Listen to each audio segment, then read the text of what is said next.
It's recording.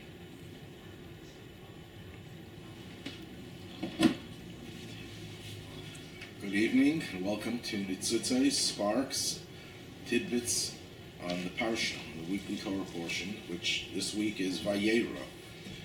Literally, and he appeared. He refers to God, appeared to Abraham, and if we just backtrack to the verse before this, to the verses before this, it seems that this is in conjunction with something that just happened. What happened before this? Abraham circumcised himself and his entire household of males. And at that point, it says, God appeared to him. What's the connection?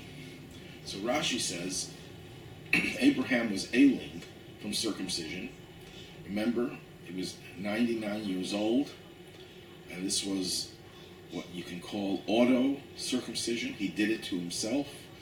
I don't know if he had a license, so we're not going to report it to the authorities, and we'll keep it between ourselves.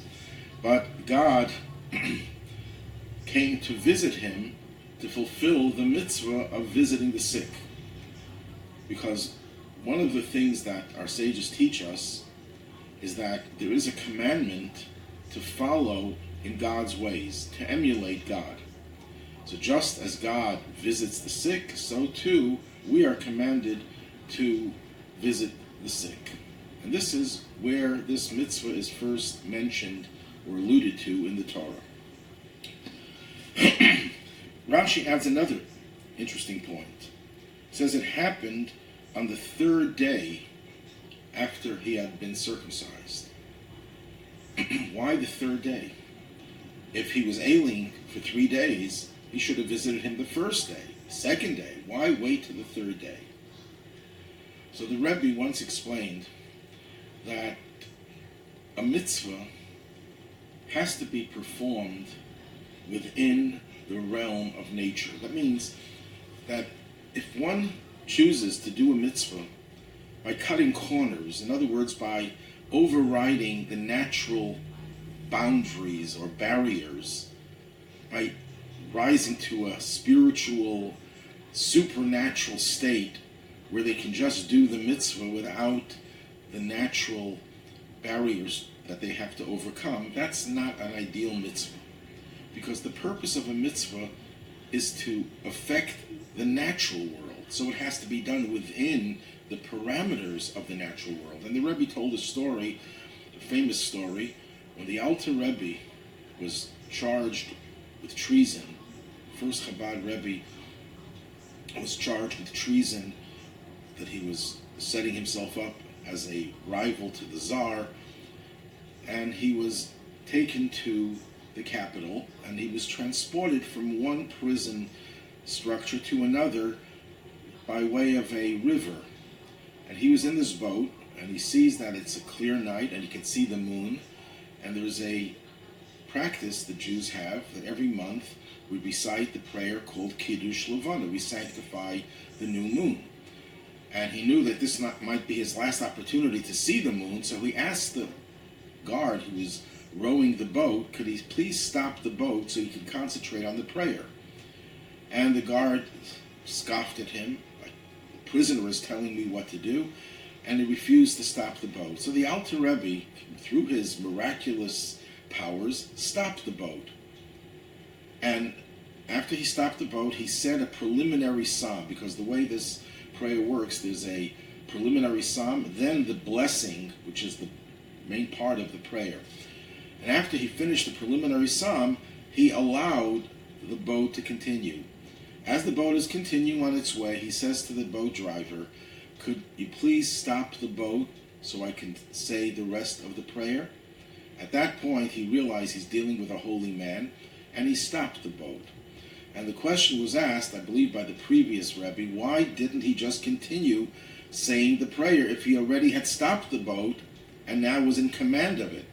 And the answer is that would have been using a miraculous, a supernatural power that he possessed to do a mitzvah.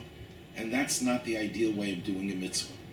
So how does this connect to Abraham ailing for 3 days and God coming on the third day, because it's natural for a person undergoing circumcision to ail for 3 days. When 3 days come to an end, that's when the person heals.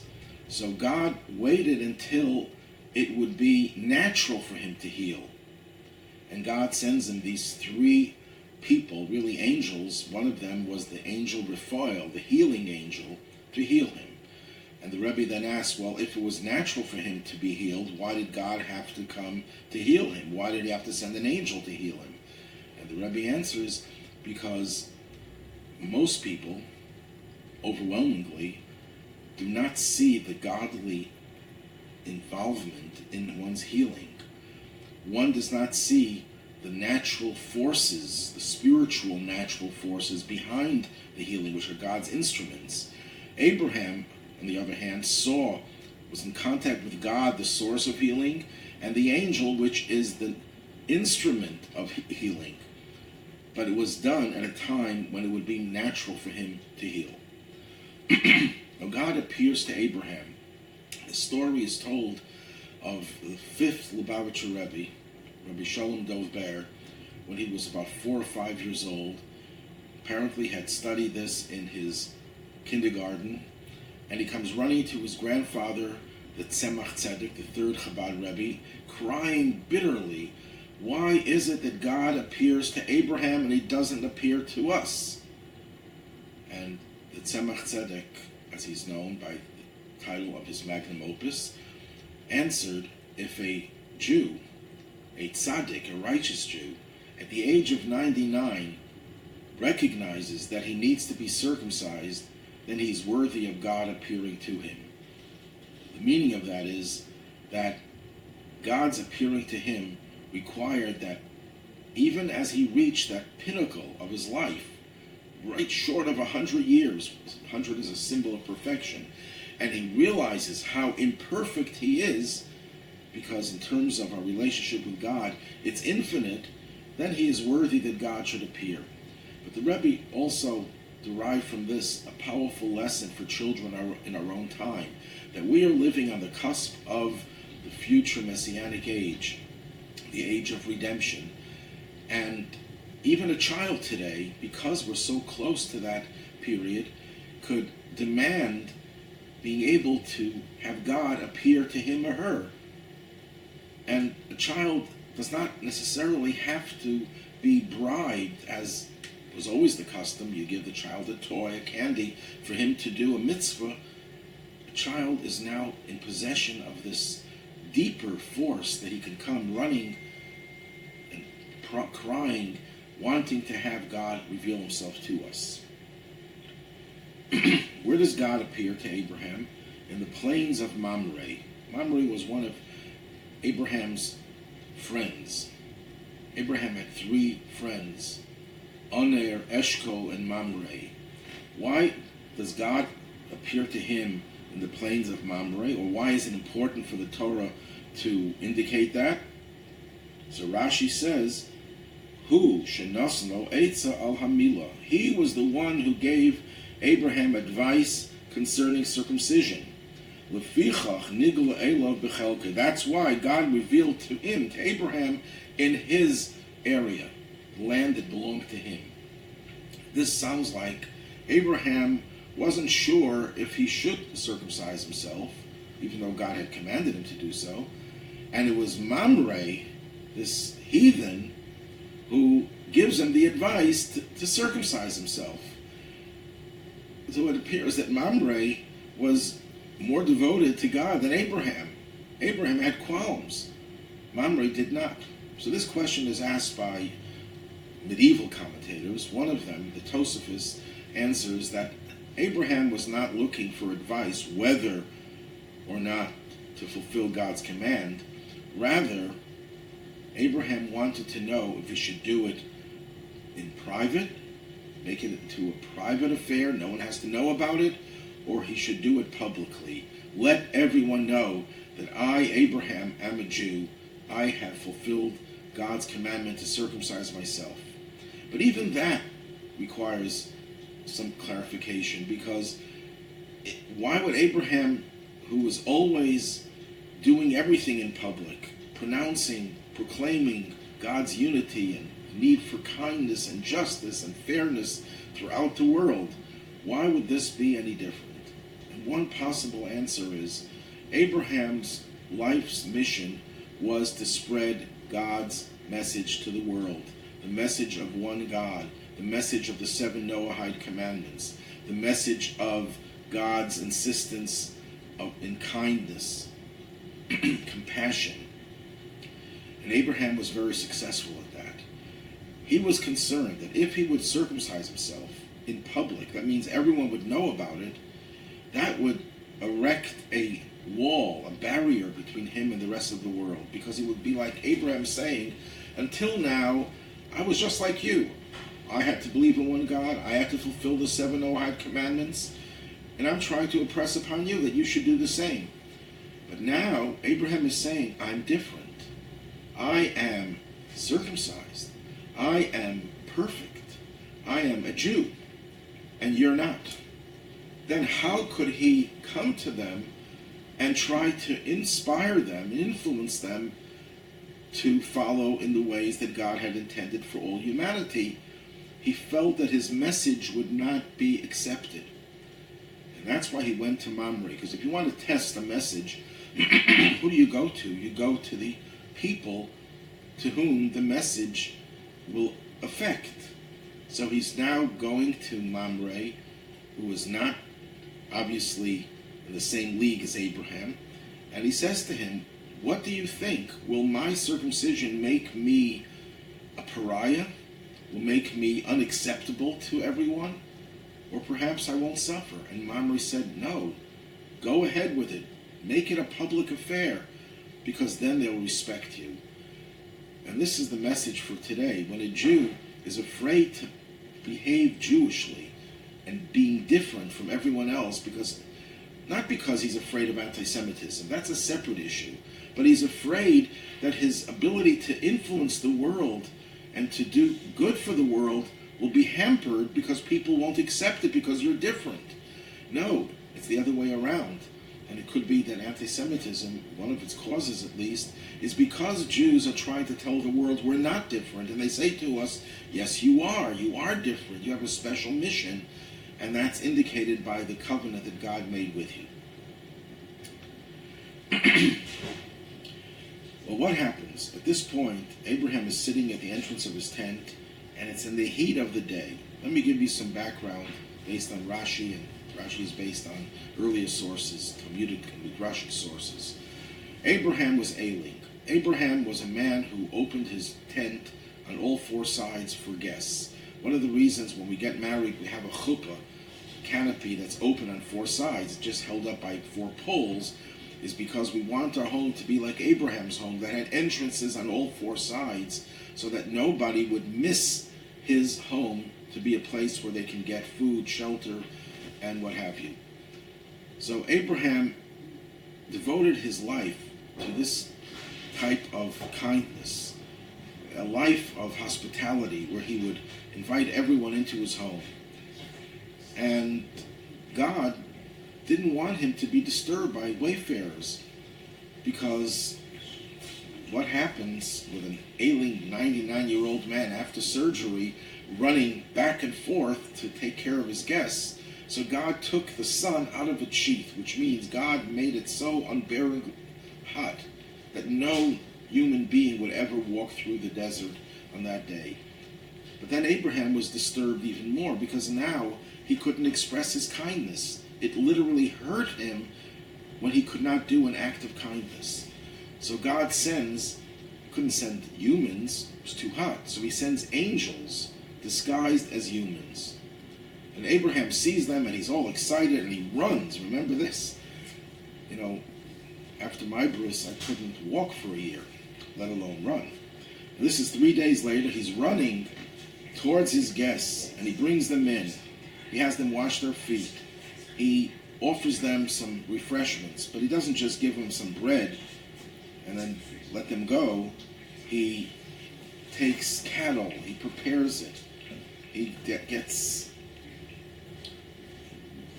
butter and milk and bread and everything that could have satisfied a real hungry person.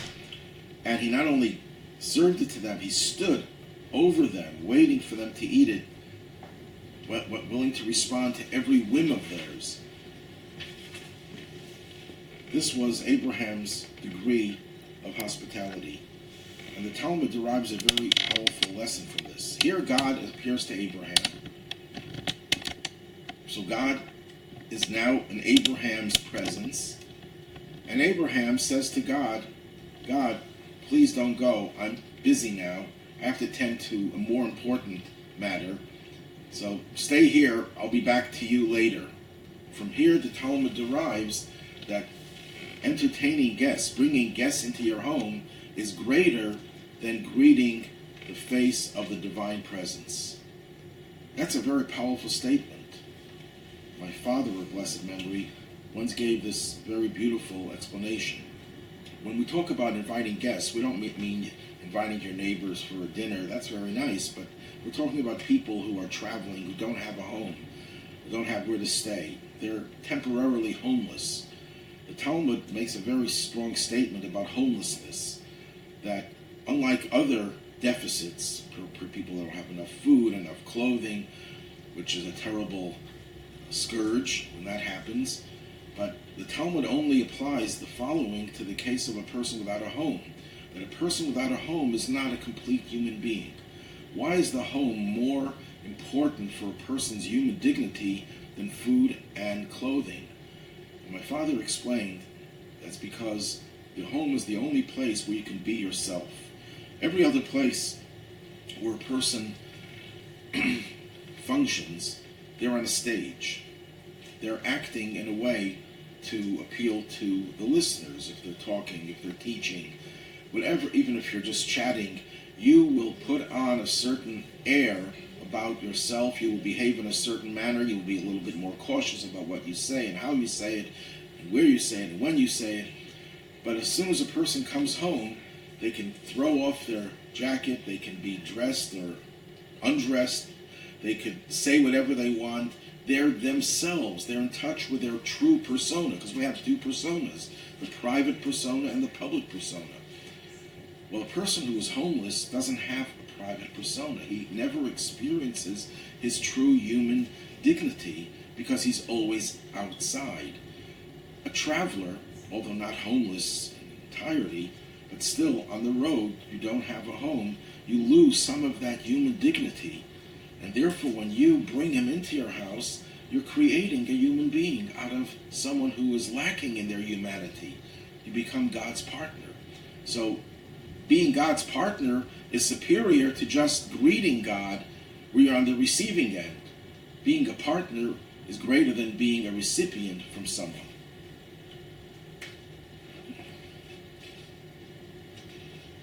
There's a story told about Vayeira Yitzchak of Berditchev, a great Hasidic master.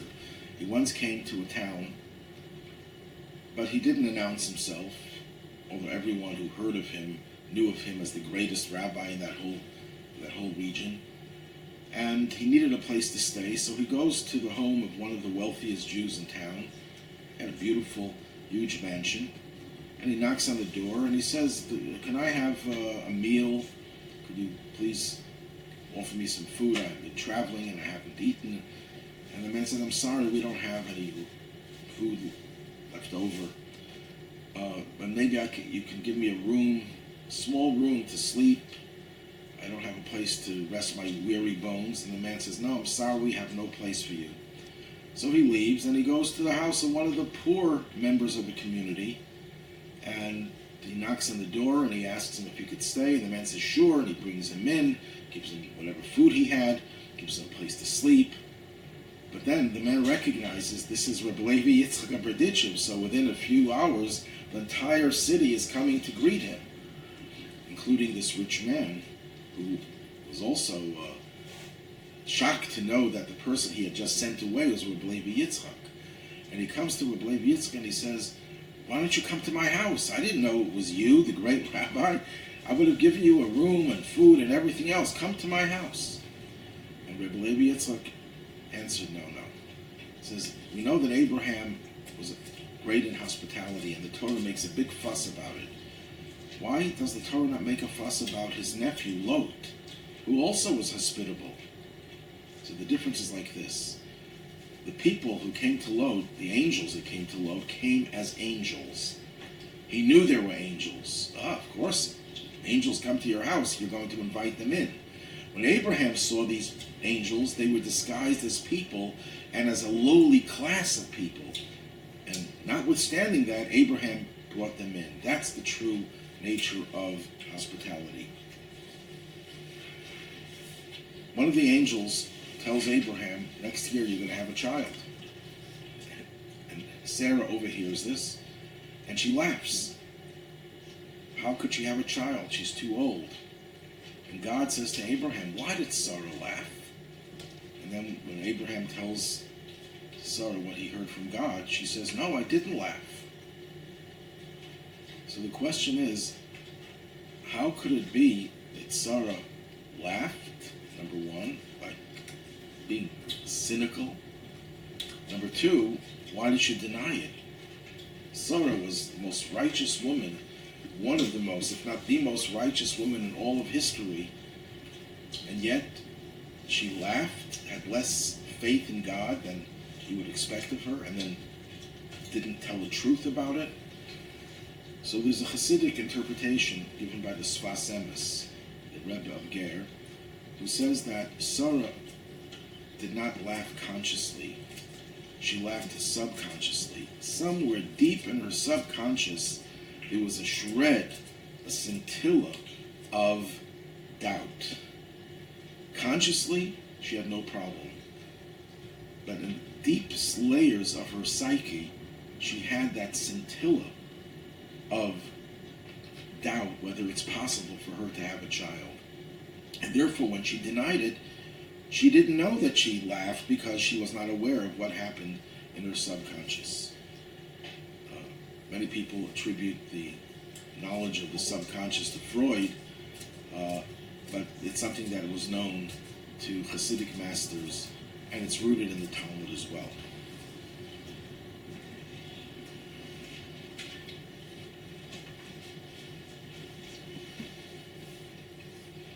Let's skip to the end of the parsha, the Akedah, the binding of Isaac. There's a lot more to discuss, but we're just going to limit it to the Akedah. Everyone asked the question. God tells Abraham he's going to destroy the city of Sodom. The most evil people, unbelievable evil. And Abraham prays for them. Unsuccessfully, but he prayed for them. God tells him to slaughter his son Isaac, and he doesn't utter a word of, please God, why do you want that? What did he do wrong? He's so righteous. Not a word of protest, not a word of prayer. But he gets up and he does everything he's told to do. He doesn't hesitate for a moment. That's a question that I hear people asking. When I grew up, I never heard anyone asking this question. But I think the answer is quite obvious. There's a difference between God giving you a certain statement of fact. Why does God tell Abraham, I'm going to destroy the city of stone? Why is it Abraham's business to know that? Does God tell everybody everything he's going to do? No. But he does tell certain people certain things. So it's obvious that God is telling them because he wants them to react to it. We see suffering in the world. So we know that God brings suffering in the world. Is it God's will? Obviously it's God's will. If God didn't will it, it couldn't happen. Contrary to those who say that God is not in control, that's absolute heresy. God is in control of every little detail of existence. So if God allows something terrible to happen, do we still say it's God's will? Let's not try to stop it. No. God wants us to stop it. God, for whatever reason he has, and we're not able to understand God, But for whatever reason that he has to bring misfortune on the world, he wants us to fight it and protest it. So therefore, when God tells Abraham, I'm going to destroy Sodom, God is telling Abraham, this is what I am planning. What are you going to do about it? And Abraham takes the cue, and Abraham starts praying for them. Same thing with Moses. When God tells Moses, I'm going to destroy the Jewish people, leave go of me. Moses thought to himself, leave go? I'm not holding on to God. But that was God's way of hinting to him, start praying. I'm telling you what I'm going to do so that you should try to circumvent that and prevent that from happening. That's the Jewish way to look at everything that happens in this world. On one hand, we know it's God's will. On the other hand, we know that it's God's will that we counteract it.